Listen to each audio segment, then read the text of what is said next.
Welcome to the Epic Company Culture Podcast, where your host, Josh Sweeney, will give you, the business leaders, HR professionals, and company culture aficionados, the knowledge you need to take your company culture to the next level. Hello, fellow culturists, and welcome to the Epic Company Culture Podcast. This episode is part of our Culture Champions series. Before I get started, I would like to thank Prototype Prime for this amazing podcast space. Today, we are joined by Mike Cottmeyer of LeadingAgile. He is the CEO and founder. Thanks for joining us, Mike. Thank you. Thanks for having me. Yeah, it's great to have you in. So I'd love to kick it off and hear a little bit about your company culture experiences prior to LeadingAgile. So go back however far you'd like to and share with us, what were some company cultures that you were a part of that really resonated with you, something that you really enjoyed? Yeah, so when I thought about that question, the one that came to mind was a company just up the road from here called Version 1.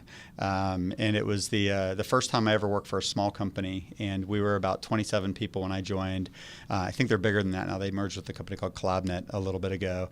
But it was the first time I'd ever worked in a place where I felt empowered and trusted and could really just do what I needed to do to get my job done. Had great leadership within that company, a lot of freedom. It was awesome. Yeah, so empowerment and trust, two key words I kind of pulled out of that. Yeah, absolutely, right? Absolutely. So, nobody likes to go to work and, feel like they're being micromanaged or that people are on top of them all the time. And, it's like the whole kind of, I guess it was like the, autonomy, mastery, purpose, the Dan Pink kind of stuff. Had a lot of space to do what I thought I needed to do. And that was built into their culture. Yeah, so part of what we do as a company is we help transform organizations to be able to build software more effectively, and part of that's culture, right? Mm-hmm. And so we have a hypothesis around forming culture that it starts with a little bit about how you organize, right? How you do teaming strategies within the company, and then how you do governance and process, and do those kinds of things enable creativity and collaboration, or do they get in the way of it, right? That kind of stuff. Right. And then if you can create the right ecosystem for it, then really healthy, positive cultures emerge. And that's what I think happened at Version 1. It's like just the way we teamed, the way they had the rules in place, the mission and objectives that we were, pointed at, just really lended themselves towards that kind of positive company culture. Got it. So it sounds like some of the things you went through there and utilized there, you've used in the new business or in your business. Yeah. We'll take a step back. Tell us a little bit about yourself and LeadingAgile. Okay. So LeadingAgile was formed about 8.5 years ago, and I kind of joke about it a little bit. I'm an accidental entrepreneur. I literally quit my job and I want to be an Agile coach. And in doing so, you got to get out and hustle. You got to sell, right? So you become an accidental marketer. You become an accidental finance person. You become an accidental everything, right? And so I was, working 80 hours a week and, consulting 40, 50 hours a week. Fortunately, a lot of it was here in town, and then doing all the business stuff around it, and then very slowly started hiring people, and candidly got kind of good at telling our story and marketing and messaging and such like that. And so we're about 110 people now, probably going to do about $36 million in revenue this year. Nice. And what I find is that, and again, I don't know if there's a science to this, but about every 10 or 15 people, it feels like the company changes because it just gets that much bigger. And so I think it's kind of like a known thing around 30. The wheels start to come off a little bit. There's like another inflection point around 60. I think there's definitely an inflection point around 100, where you've got to be very thoughtful about how you organize people, because what will start to happen is you can create organizational structures that require a lot of coordination between teams, or you can create organizational structures that require people to operate with autonomy. And so as we've grown over the last 8 years and expanded our portfolio of companies we've worked with, and we've just learned a ton of stuff, but we're constantly tweaking the organization to make sure that we're not building centralization mechanisms in, because it's like that typical thing is like as soon as somebody messes up an expense report, you want to put in a policy. Right. As soon as somebody abuses the vacation policy, you want to put in a policy. We had a funny thing where this is the first time this ever happened. 2 of our consultants started dating and ended up getting married. Wow. So you're like, oh, well, how do we handle that as a company? You've got to, it's like a love contract or something. And but there's what we're constantly testing for is how do we create create structures that maximize empowerment and minimize centralization and governance and control in the process, because we want to treat people like grown-ups, right? Because that's, because they are, and they should be trusted. But you've got to put the structures and such in place in order to be able to make that happen.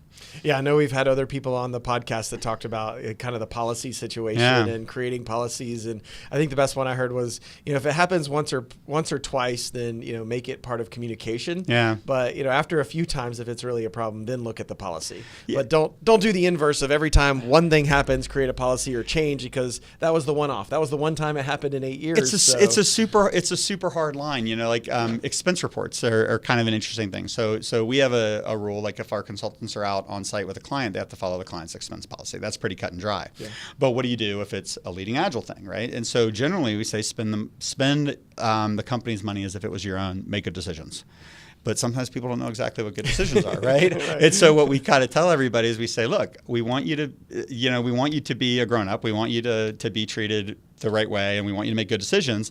But that doesn't mean that we're not kind of paying attention, and we might not give you a little coaching along the way. But it's on my third iteration of like building a finance organization. And so it started off with like a financial advisor kind of guy, and then it was like a controller guy part-time, and we finally hired a CFO. And every time I've had a new finance leader in, it's like, well, we need an expense policy. I'm like, no, I don't want an expense policy, right? I want to trust people to do the right thing.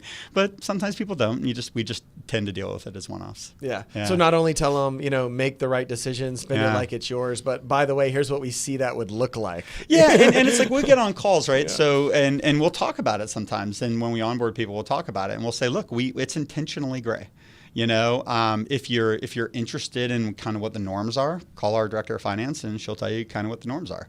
If you're unclear, but it's like, I just don't want to put a policy in place because we've got consultants that are on the ground, they're traveling constantly. They might need to change a flight, or they might need to buy something for the client, or we'll get in we'll have consultants that like persistently don't have a projector on the client side, and they'll be like, can we get a overhead projector or something? And we're like, sure. Yeah. That kind of a thing. And it's like, is that an asset? Where does it go? We're a totally virtual company. So it's like that's super complicated, but it's like, if you need it and it's getting you in the way of doing the engagement, it's like a $600 expense. Just do it. Yeah, you got to have it. You got to have it, right? So it's like, and I need them to be able to make that decision in real time without fear of reprisal. And then, sometimes like we'll say, like, if you need a new laptop, probably want to call somebody and ask, right? You want to buy an iPad, you probably need to call somebody especially and ask. If it's an Apple device. Yeah, well, so if you're in the heat of battle and you need to do something for the client, then they have to have the autonomy to do that. And so it's actually, as we've grown, I remember a couple of years ago, the number was like we had like $40,000 a year in like leaked expenses, and I want to say last year it was like over $100,000 of leaked expenses. But you think about that, right? So I could be myopic and hire somebody to monitor everybody's expenses and create a culture where people feel like they're micromanaged, or I can just go, well, maybe $100,000 a year is the cost of having a culture where people feel empowered and move fast. And get it done.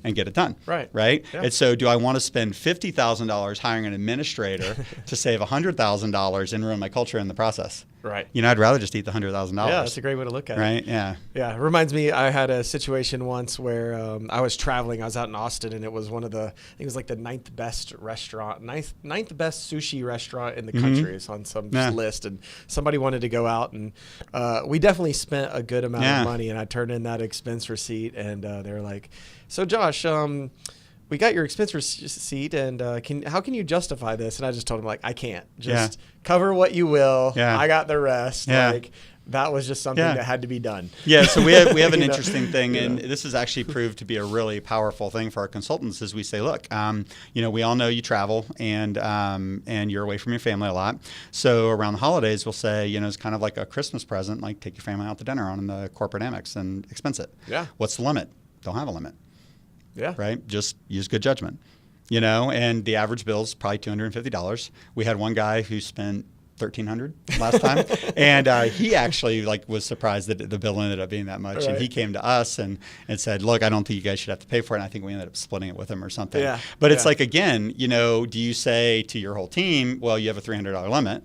Or do you say, I trust you to be grown-ups, and you just spend what you want, right? Because in the scheme of things, let's say there's an outlier or two, and let's say we had even eaten that $1,300. I told my team, I was like, I would have just paid for it, right? Yeah. But they worked it out, so whatever, you know. Yeah. I would have been looking for him to bring me that 2015 Camus. Yeah. Like, where's my bottle? Well, there you go, right? So, but again, at the end of the day, you're constantly weighing out what's the unintended cost of treating somebody that way. Yeah. Right. It's an interesting thing.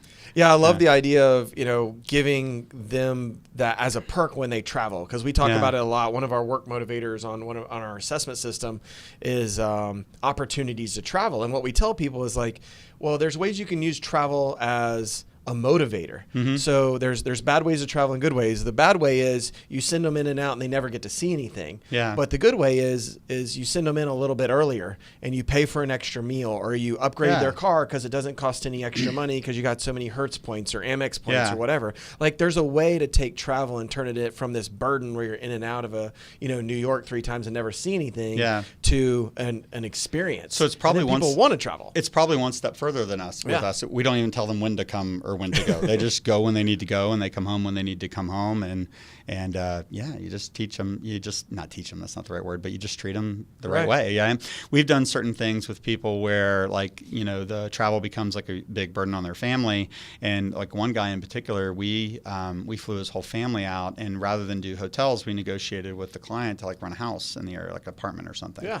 And he just lived out there with his family for the duration of the engagement. Like Airbnb them and let everybody enjoy it. Yeah, you just try to do the right thing, and you just try to help people integrate everything they need to integrate in life, and it tends to work out in the end. So. Yeah, and I think it's also something we would do as entrepreneurs for ourselves, right? Like, I just went down to South Florida. I was there 2 days ago at a speaking engagement. So I was speaking, and it's holidays. Valentine's Day is actually my wife's birthday, all in the same week. And I was like, well, we'll both go down. We'll make this an experience.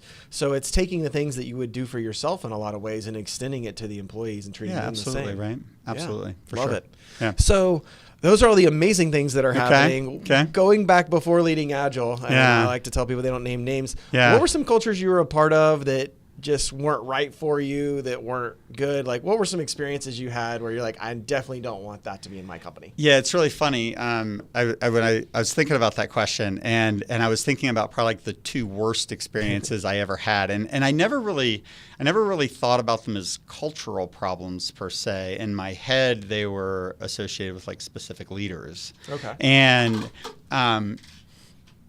But yeah, it would almost be the opposite of everything we just talked about. So one, I was more in a situation where I was like an employee, and we had our leadership had been had laid off. Actually, they was going through a lot of organizational changes, and we were kind of just the layer right below where the heads got chopped. And then this whole new leadership came in, and it was very much like nobody trusted anybody. It was very command and control. That word's a little cliche in our industry, but it's like it was very much like everybody felt scrutinized. It created, even from people that I had worked with in the past in a positive way, nobody knew where they stood, so everybody was being very protective of their own personal interests. And it took an environment that was actually really positive for a long time. It was the longest job I had ever had. I think I worked there 7 or 8 years, and within 6 months it was just awful. It was just like an absolute miserable place to show up and work. And as that employee, I'm sitting there like struggling with like, I have this tenure with this company. I've worked here for a long time. I made pretty good money at the time, and like, do I want to quit? Right? Do I want to tough it out? Right? Is the leadership going to change again? And I think what happened is it was like there was just this breakdown of trust within the system, and I guess that's cultural, but it's like, for me, it was like those leaders really came in and fostered a negative environment that caused everybody to distrust each other. Right? It was pretty awful. Yeah, it's interesting to hear like organizations that do some major change, high impact change, but don't think through what the impacts of that are going to be. Like I almost feel like some of the larger organizations I've worked in have made changes where you feel like somebody made that change by the numbers and just kind of forgot about everything else that was going to fall apart from it. Yeah. And I've probably made those decisions as well, unfortunately. Yeah. But Well, it's a little bit like similar. what we talked about with the expense reports, right? I could go hire somebody for $50,000 to try to chase down $100,000, and then all the unintended consequences of that would have been awful. It probably would have cost me tons in hidden.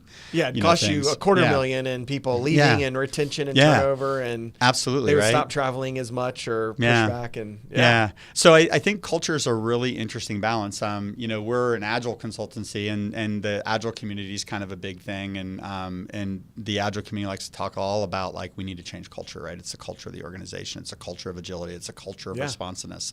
And what's fascinating is that so many of these organizations, it's culture, but that culture is just anchored by the policies and the structures and the technology and everything. One of the examples I use quite often is the idea of if you want a culture of collaboration, you can't set up incentives where people have to compete with each other. And you use like the example of the sales guys. You want two sales guys in a region to cooperate with each other, but if they have competing sales incentives, right, they're not going to work together, right? They're going to work in their own economic best interests. Right. And so that mindfulness continuously of how do you grow and scale and preserve what made you great when you were small, it's again, intentionality is the word that comes to mind a lot. Yeah, really focusing on what that impact's going to be and making the right decision. Yeah. Yeah.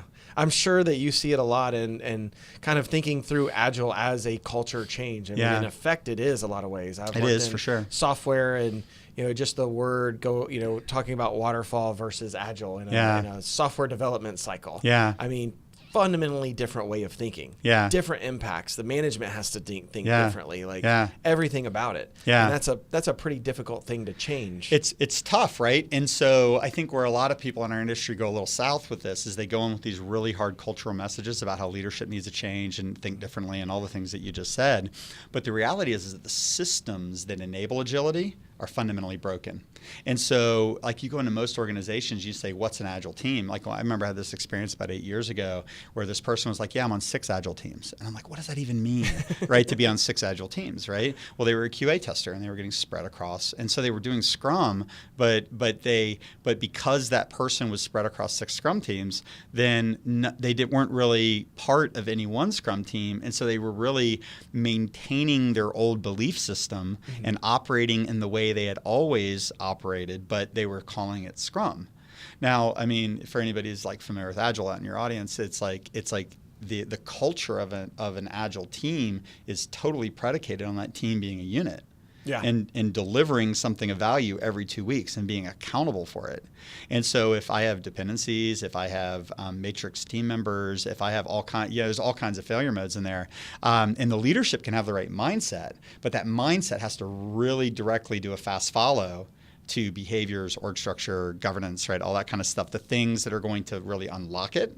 And so like what we do as a company is we say, okay, like changing your mind is an interesting thing, right? I imagine there's like culture change is like how do you get 6,000 people all on board with the same stuff at the same time to operate as a unit? It's hard enough to get 6 people. Let alone 6,000, right?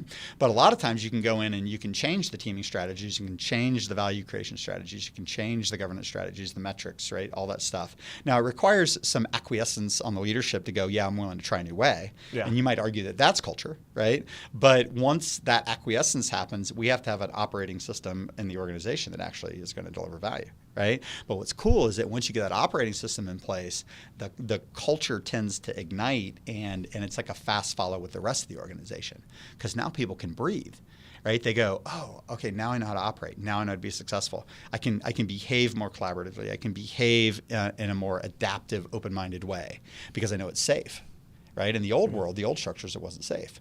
And so this relationship between culture, organizational design, organizational policy, I think is just huge. I think it's untapped. Yeah, it almost unlocks the behavior or the potential and lets them run with it at that point. Yeah, absolutely. Yeah, absolutely. Awesome. So what is your favorite thing about company culture at LeadingAgile?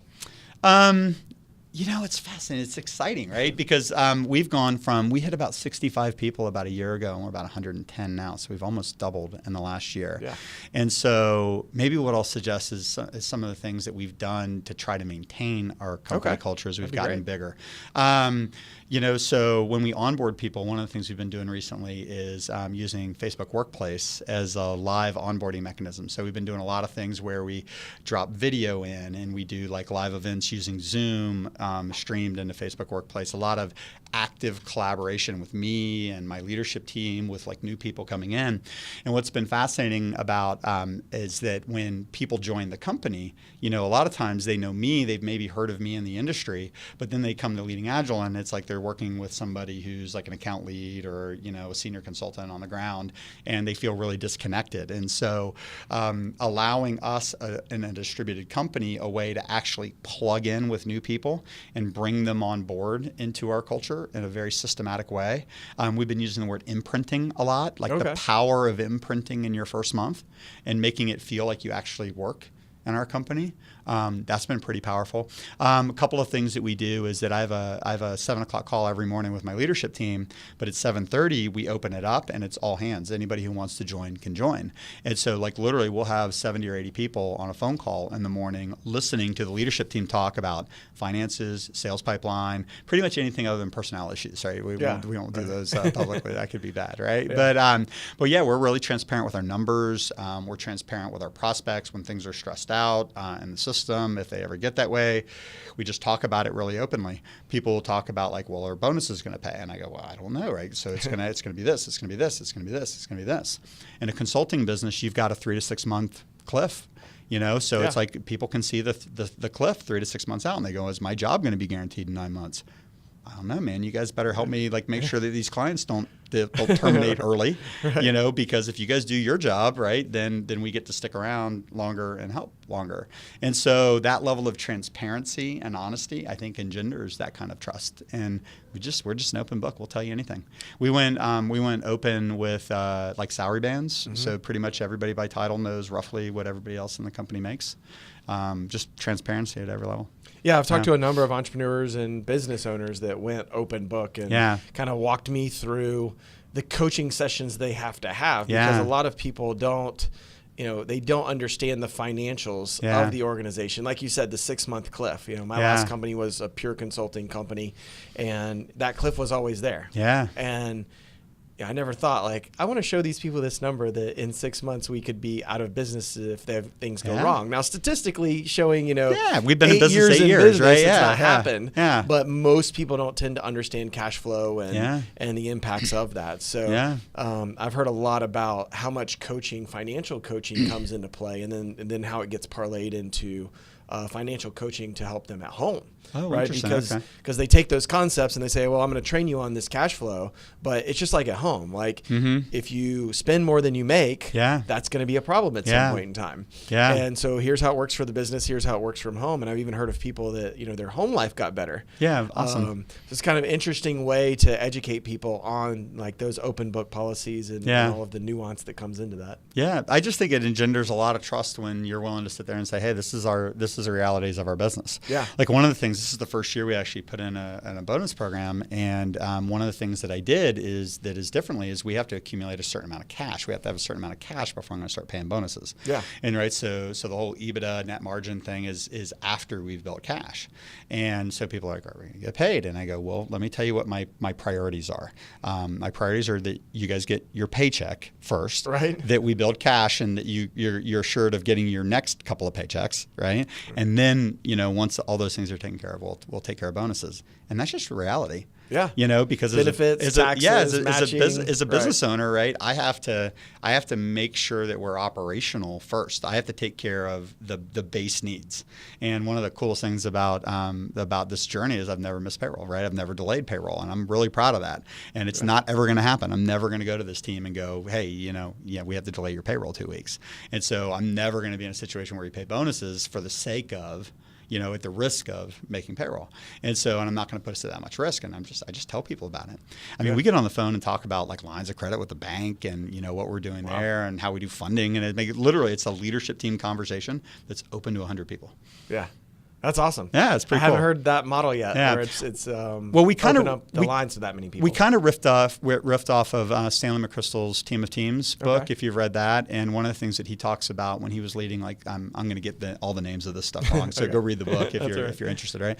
But he's talking about he has like Joint Chiefs of Staff or something in like the Iraqi conflicts over there, and they were having a hard time responding to the speed of change that was going on the ground. And what they did is they did this thing called an O&I meeting, Operations and Intelligence, and it was basically two parts. It was communicating out and letting people report back up.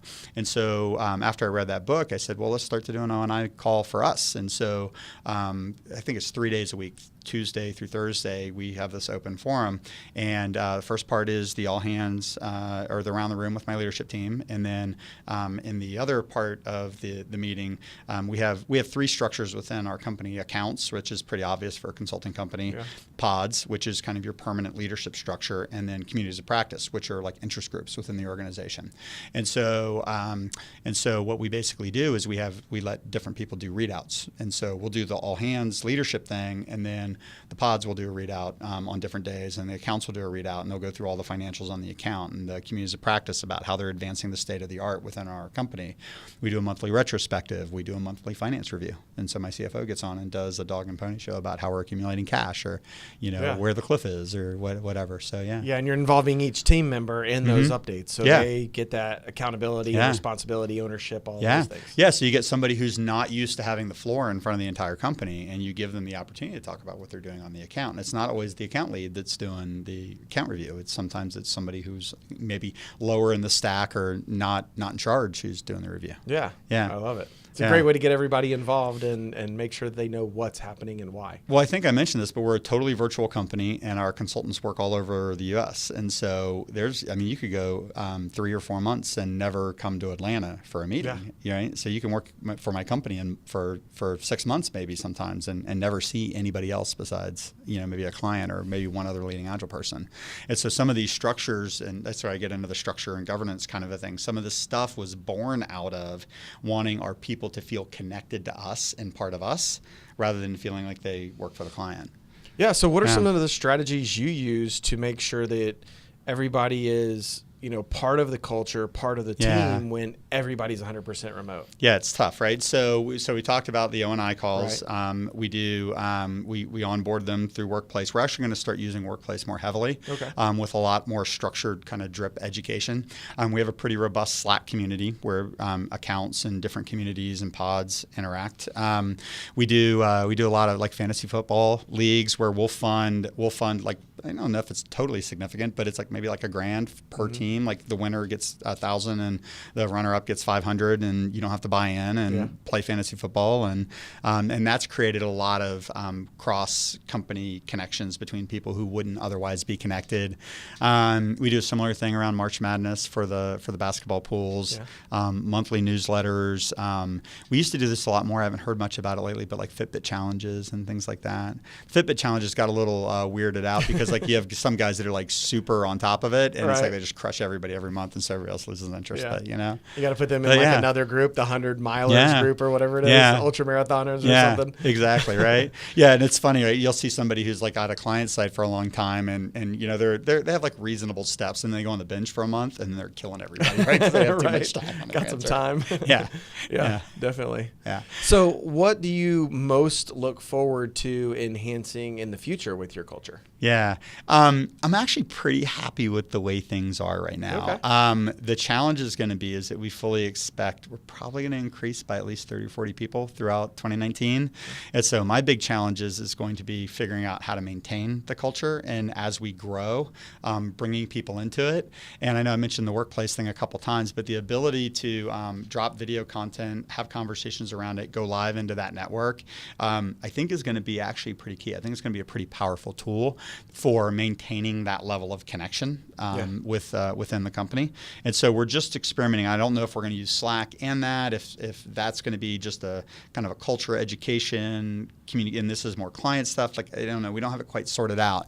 But that will be an interesting challenge, is to figure out how to automate some of the stuff and to figure out how to make sure that it's systematically happening, because we're too big for it to happen by accident anymore. So the level of intentionality. It's probably worth noting that 4 years ago I hired a chief cultural officer whose full-time job is to pay attention to this kind of stuff. Yeah. But even that's interesting because what that meant for her early on is she would do one-on-ones with all our consultants every month. And that was actually a really interesting benefit, right? Because they had somebody who would like listen. Because like sometimes people just want to be like, I'm stressed out. I need to get home. I need to do this. And they don't necessarily need to get home, but they just need to talk about getting home to somebody who cares and will listen. Yeah. And so now it's an interesting challenge because now that we're, 70-something consultants and all our back office staff and everything, she doesn't have the bandwidth to do that anymore. So what does that look like at scale? Right. And so, yeah, so it's just interesting, right? As you get bigger and bigger, the pressure on your system changes and it evolves. And if you believe in the power of culture and having a healthy culture, you have to keep being attentive to it because it's like a lot of things in life. I think it will erode or go to its lowest common denominator pretty quick. Yeah. And so it just requires constant attention. Yeah, and as you turn people, as people leave and come and all that, all those types of scenarios, it's going to evolve the culture. And well, I'll tell you something that's been kind of interesting is that for the first 6 or 7 years, I mean, we were figuring so much stuff out, and just even like the talent, level of talent, the caliber of talent, the mindset of the talent, the experience of the talent, and then all of our internal processes and all of our consulting processes. And what was kind of interesting is that when we were smaller and figuring this stuff out, so we're hiring and building and hiring and building and hiring and building, and you couldn't really hire people that fit your systems because it's like you didn't know what your systems were, right? You didn't know how that synergy was going to work. And the way it's kind of worked out is that the people that have stuck around have been along for the ride, but now the people that are coming in, things are way more stable now, right? So we're not inventing as much, we're more evolving things over time, right? So the messages are more consistent. And I think that's been a big benefit for us too, is watching how some maturity. Yeah. Somebody told me early on that banks don't even believe you're like a real company until you've been in business for 10 years. And I kind of get it, right? Now it probably doesn't apply to some companies, but like it probably took us a good 7 or 8 years to get to a point where I felt like, I think we might have some of this stuff figured out. So yeah, there's definitely a lot of iterations that go into that. Absolutely. And I mean, in the early days, you have products that don't make it in 3 years, and you start to find little niches and other things that are differentiators. I mean, all kinds of things get flushed out with time, no matter how fast you want to go as an entrepreneur. Sometimes it just takes time. Yeah. So my CFO is a guy I've known since college. So we've been friends for like 30 years, and he joined us and he goes, Mike, the one thing about you is he goes, you try a lot of stuff, and if it's not working, you don't stick with it very long. You'll change and you'll pivot. Yeah. And I think you have to, right? Because it's like you get a feel as a leader of a company, like if you try to do something, like there's organizational uptake or there's not, and you've got to decide which things like need continuous energy and which things you just need to just punt on. And if it doesn't look like it's working, I'm like super willing to punt. And we try a lot of stuff and we failed a lot of things, and just experimentation. So you work for a small company, you got to be along for the ride. Yeah, definitely. I feel like, over time you start to learn to hire people that are willing to be in that super adaptive environment. Because, like hiring somebody that's had 10 years at a Fortune 100 is usually just doesn't work out in a small environment. Like we're changing, we're iterating, we're moving quickly. Yeah. I know I go to my team and, and I've always done is like, I have an idea, and they just roll their eyes. Yeah. Like, okay. Again, like we just talked about a different one yesterday. It's like, okay, let me get it through my filter and let me think about it. What's the point of having your own company if you're not going to like come up with ideas to implement and try, right? Have some fun with it. But it can't be overwhelming. It can't be so many that they can't get to it, and you have to be able to dump them when they don't work. Yeah. I had a leader tell me one time, she's like, you don't give things enough time before they fail. and it's like, and it's an interesting line because it's like, if it's, I think we need to iterate on it, I'll give it years to figure it out. But if it's like people don't conceptually understand, or it starts to feel like the wrong thing, or I start to see negative consequences I didn't anticipate, it's driving bad behaviors, kill it. It's done. Yeah, and I think some of it's intuition. Like when you've done it enough, you're just kind of like, there's something about this. I mean, I know on my speaking engagements that I go do, I tried. It's almost like a comic trying new material. Yeah. Like I'll throw some stuff out, and I'm like, man, that just fell flat. So that's why that's why my team laughs at me all the time. Sometimes it falls flat, and you got to work on that. Yeah. And sometimes it's like, okay, I think it worked, but it needs a few iterations. Yeah, very cool. So it's all about material. Well, thank you so much for being on the podcast. Thank you for having me. This was a lot of fun. Yeah, I appreciate it. Thank you for joining us on the Epic Company Culture Podcast. If you'd like to hear more, go follow us on SoundCloud, Stitcher, iTunes. Check out our video on YouTube at Epic Culture. Have a great day. Thank you for tuning in to today's episode of the Epic Company Culture Podcast with Josh Sweeney. If you enjoyed this content, please subscribe on iTunes, SoundCloud, or Stitcher. For additional content and transcripts, visit epicculture.co.